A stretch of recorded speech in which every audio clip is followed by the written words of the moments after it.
This one just came in. A 4-year-old, high fever, the front desk nurse informed Catherine, the pediatric doctor.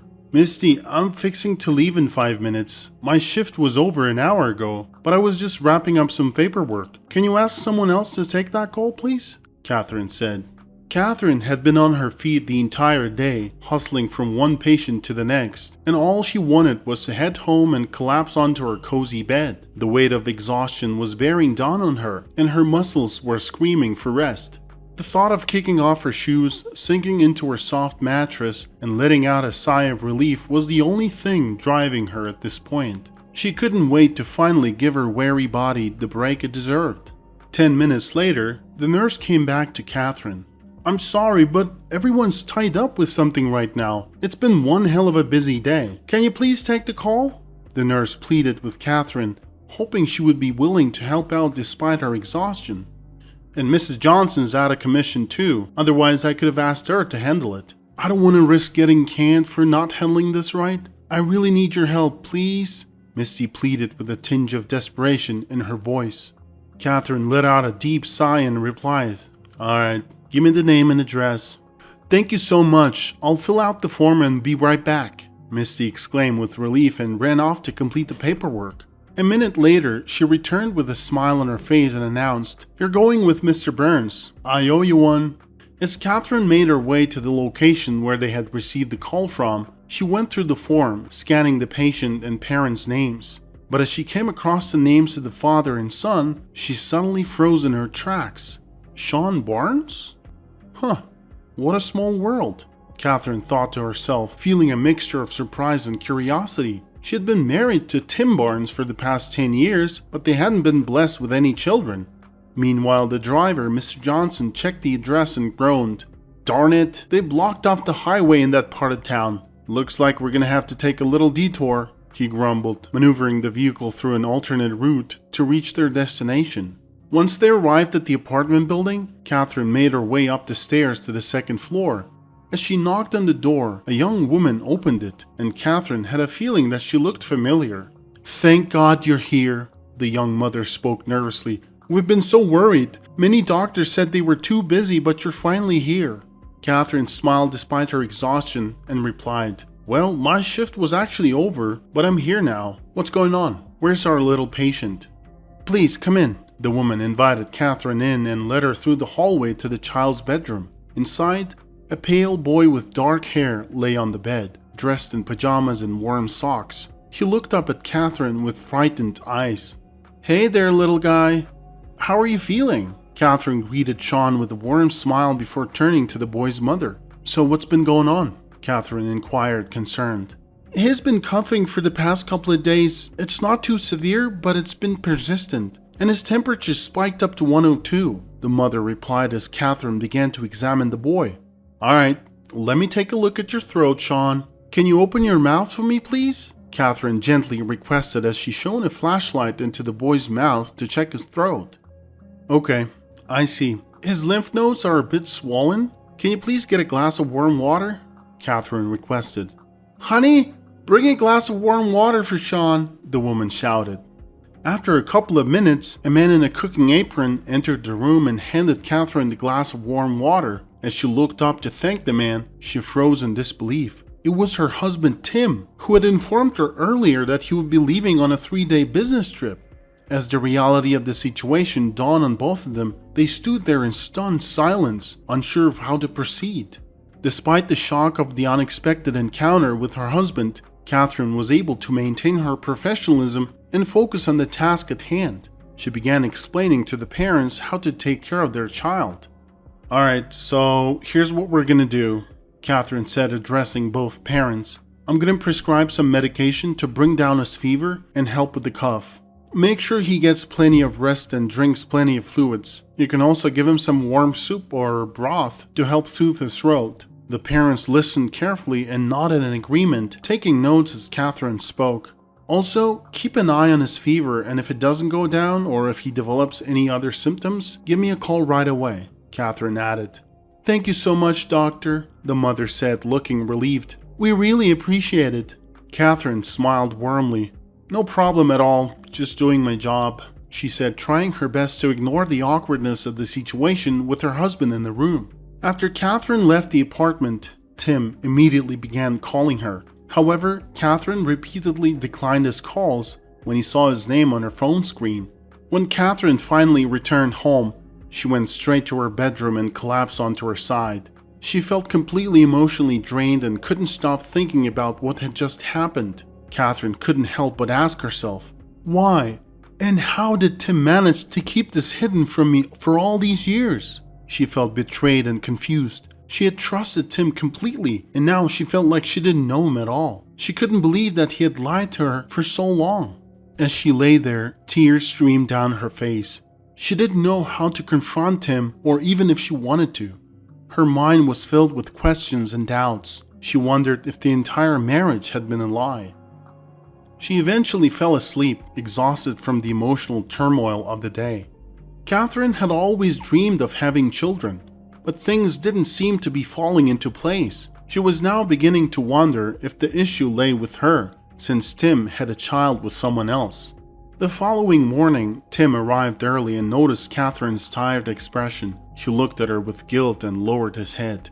"Catherine, there's something I need to tell you," Tim began hesitantly, but Catherine interrupted him by raising her hand. "Why?" she asked, her voice trembling. "Can you tell me one thing? Why have you been deceiving me for all these years? What was the purpose?" Tim was unable to speak. "I've always loved you, Catherine, but I also love the mother of my child," he said, breathing heavily. "We've attempted for all these years, Catherine, but unfortunately it hasn't worked out. I wanted to make it work, but..." What really happened was that Tim got drunk at a corporate party and started flirting with the new girl, Kylie. After the party, they went to her place. Once loyal husband decided to sleep with the young girl. Catherine remembered when he came in the morning saying that he slept on the couch with his friends after getting drunk. Shortly after, Kylie revealed to Tim that she was pregnant. It was at that moment that Tim realized he had always wanted to be a father. However, he was already married to Catherine and could not simply leave his wife or the mother of his unborn child. The fact that he received a promotion soon after was convenient for him, as he could use it as an excuse to take more frequent business trips when he needed to spend time with Kylie. From that point on, Tim began living a double life, doing his best to keep it hidden from Catherine. When Catherine heard his confession, she was silent for a long time. Eventually, she spoke up and suggested, "I know the child is not at fault and has no involvement in all of this. I understand you had dreams of becoming a father, but I think it's over for us. I want a divorce. They need you, and I can't continue to live with you after everything that has happened. I'm just letting you go." Tim felt relieved and grateful for Catherine's understanding, and he didn't try to hide his happiness. He apologized to her for a long time and explained many things, thanking her for her understanding along the way. However, Catherine appeared to be unresponsive and uninterested. She simply didn't care anymore. "They're waiting for you. Your son has a fever, you need to go take care of him," Catherine reminded him. Tim swiftly gathered his belongings and left without any further discussion. Catherine slammed the door shut after him, and once he was gone, she screamed and shattered the vase of flowers at the entrance. Anger at Tim's betrayal and disappointment that she had kept to herself all this time flooded her emotions. She destroyed everything that came in her way, unable to control her rage. Catherine only stopped when she heard a continuous knocking at the door. She glanced at the mess she had made across the kitchen and then opened the door. Catherine opened the door to find a tall man in a police uniform standing before her, looking at her with a surprised expression on his face. "Mrs. Barnes, is everything all right? Your neighbors called and reported hearing some loud noises coming from your apartment," the officer asked with concern. Catherine looked at the officer, surprised that he knew her name. "Have we met before?" Catherine asked the officer. "Well, actually we have. I brought an infant in for screening not too long ago. Remember?" The officer replied, smiling as he took off his glasses. "Oh yeah, I remember now. You brought in the baby that was found in front of a convenience store in a box. The poor thing was freezing. They took him to an orphanage afterwards. I remember you," Catherine replied. "The neighbors called and reported your address. I recognized it and decided to take the call. They reported hearing screams and crashes. What's going on, ma'am?" the officer inquired. Catherine was caught off guard and replied, It's nothing serious, just some family issues. I understand where you're coming from. I've been there too, the officer replied, taking a focused look at her. George, right? Come on in. Don't just stand at the door, Catherine said, feeling the desperate need to talk to someone. Though she knew that a police officer might not be the best person to talk to, she remembered George from their work on the case of an abandoned infant. George looked around the apartment and noticed the mess. Looks like you've been having a tough time, he said sympathetically. Catherine nodded, feeling a sudden wave of emotion. Yeah, it's been a rough day. The kitchen is even worse. That's where all the noise came from that the neighbors complained about, Catherine explained with a hint of bitterness in her tone. George sat down on the couch and motioned for Catherine to join him. Do you want to talk about it? Sometimes it helps to just let it out. Catherine didn't know why she had let him in, but she had a feeling that she could trust this quiet man with a judicious look. She invited him to sit in the living room and brought out some coffee and cookies. Thanks for the coffee, George said quietly. It's none of my business, but if you're okay with it, I'm curious about what happened. It's part of my job too, George said. Last night, I found out about my husband's other family. They have a child. It was ironic because he had a high fever and I was called in, Catherine replied monotonously. What did you do? The officer asked. I just did my job. Prescribed some medicine without showing my shock that the father was my husband? He came by to explain everything to me, but there was nothing to know. I told him that I'm letting him go. And then, I lost it. Then you showed up. Wow, you seem to be handling this well, George said as he looked at Catherine. I know exactly how you feel, believe it or not. I've been in the same situation before. I didn't break anything, but I was so angry and ready to fight anyone who crossed my path. Luckily, no one was around at the time. I really do understand what you're going through. Catherine listened, surprised.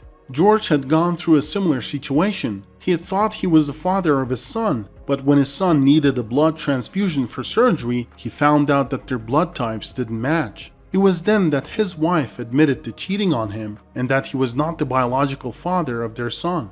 After the divorce, his ex-wife and son moved to a different town, and George had not received any updates about them since then. He had been living contentedly as a single man for the past 3 years. After their conversation, Catherine and George spoke for almost 2 hours. Catherine was in the middle of telling George about her work when her phone interrupted. She checked the caller ID and saw that it was her assistant. Excuse me for a moment, George, Catherine said, picking up the phone. She sprang up in a panic and began to get ready. George looked at her with confusion and she explained, I'm supposed to be at work and instead I'm having a heart-to-heart talk with you. I'm running late and my boss is going to be angry. I have to go. Thank you for coming by and for listening to me. Anytime, Catherine. By the way, I can get you there faster than ever, George offered. Catherine agreed and they were on their way. George turned on the sirens and signals. I don't usually do this, but it's a special occasion, George said, smiling at Catherine. Catherine arrived at the hospital just in time for the meeting. Her boss gave her a disapproving look, but didn't say anything. After work, George waited for Catherine outside the hospital building with a smile. I was thinking about offering my services to help clean up the aftermath of the smashing that took place at your home, he said. Catherine completely forgot about the mess at her home. I can't even imagine what's going on there right now. Are you sure you want to see it? She asked George. George held the car door open for Catherine, but it was clear he wasn't really listening. Catherine, I live alone and my apartment can look worse than yours, even without any emotional crashes. It doesn't happen often, but it does happen. After they finished cleaning up the apartment and taking out the trash, George suggested they grab dinner at a cozy waterfront cafe. I've actually never been there before. Never had the time, I guess. Are you sure you want to go? I really don't feel like it, Catherine admitted. Well, what could be better than having dinner in good company after a hard day's work? I'm sorry for praising myself too much, but I've been referring to you when I said good company, George joked and bowed. Catherine couldn't help but smile. There was something so captivating about this man that made her forget all her troubles. They talked until late at night, debating, discussing, and laughing until they cried about silly things in movies and jokes. After a couple of months, Catherine finally signed the divorce papers and felt a sense of relief that it was finally over. A few days later, Her phone rang and it was George on the line. "Hey, would you like to come over somewhere with me?" George said over the phone. Catherine was taken aback when George drove her to an orphanage. She had no idea where they were going, and the surprise was even bigger when he showed her a fluffy baby who was studying a toy that hung on the cradle with great interest. "That's the baby we found," George said excitedly. Catherine's eyes widened in surprise as she gazed at the baby in the cradle. "I can't believe it," she exclaimed. "She's grown so much." George explained that he had been keeping tabs on the baby's progress since they had found her, and had been volunteering at the orphanage where she was staying. Catherine was taken aback by George's confession, but couldn't help feeling a sense of admiration for him. After several visits to the orphanage, George finally mustered up the courage to make a surprising offer to Catherine. As they were leaving, George turned to Catherine and said, "Catherine, I know we haven't been together for long, but I can't help but feel like we have a real connection. I love spending time with you and with the little girl. So I was wondering if you would like to consider adopting her with me." Catherine was taken aback at first, but as she looked at the little girl, she couldn't help but feel a deep affection for her. She knew it wouldn't be an easy decision, but the thought of giving this child a loving home with George made her heart swell with joy. "I would love to, but I've never," she said, but George interrupted. "I understand that this may seem hasty and difficult, given all we've been through. However, why don't we consider creating a loving family together with this sweet little girl? It could be a wonderful new beginning for all of us," George proposed. As they continued to visit the orphanage and spend time with the baby, Catherine began to experience unfamiliar emotions. Her maternal instincts had kicked in and she would hold the baby, singing lullabies to her. George would watch with a smile, admiring the way Catherine interacted with the child. Today, he had a special surprise for her. He believed it was the right time. He knelt down on the ground and opened the ring box. "Will you be my partner in crime forever, Catherine?" George whispered. Catherine stifled a laugh at the unexpected and quirky proposal. The baby was snoozing in her embrace, making it an adorable and heartwarming moment. Catherine looked at George's face for a while, gently swaying the baby. Then she nodded and grinned. George's face lit up with joy. A few months later, George was returning home from a leisurely walk in the park with his daughter Amy. As he approached their doorstep, Catherine emerged from the house, her face radiating with a mysterious and joyful expression. George asked her why she was grinning like that, but Catherine just continued to smile blissfully, not saying a word. George grew anxious as Catherine continued to smile without saying anything. Eventually, she broke the silence and revealed the reason behind her mysterious expression. "I'm pregnant, honey. We're having a baby," she exclaimed. George's eyes widened with joy and he hugged her tightly. They were going to be parents again, and it felt like a dream come true. On Amy's second birthday, George and Catherine welcomed the new addition to their family, a son. They named him Noah.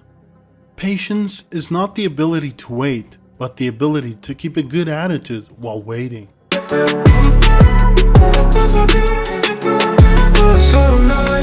Свет тускнеет, город позади, и никто не знает. Снова за рулем, дым ночи как знак. Бит качает мосты, я держу контакт. Тысячи огней, это все не важно. Мысли далеко, но я вижу каждый. Руки на руль, скорость твоя игра.